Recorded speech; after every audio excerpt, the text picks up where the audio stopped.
Carmelo Anthony napaselebrate. Dagger 3 for DiVincenzo. Grabing pamimisikal ni Embiid, nag-init pa ulo. Sakit ng pagkakabalibag kay Maxey. So game 2 na ng playoffs round 1. New York Knicks kontra dito sa Philadelphia 76ers.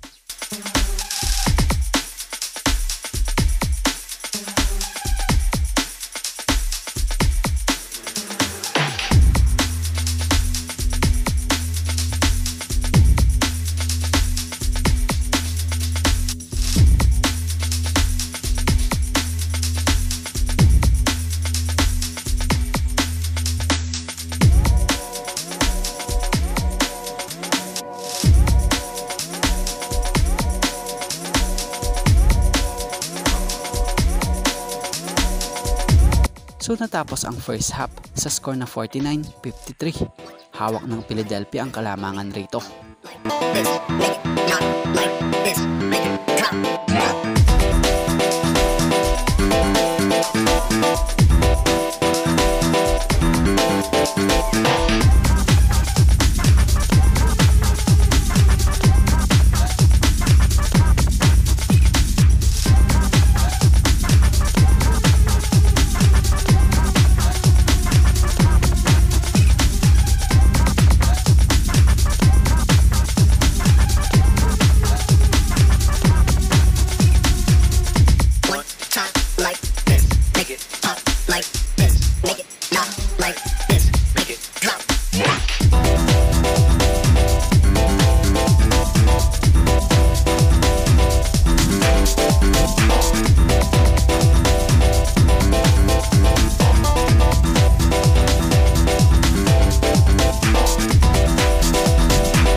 So natapos ang laro sa final score na 101-104.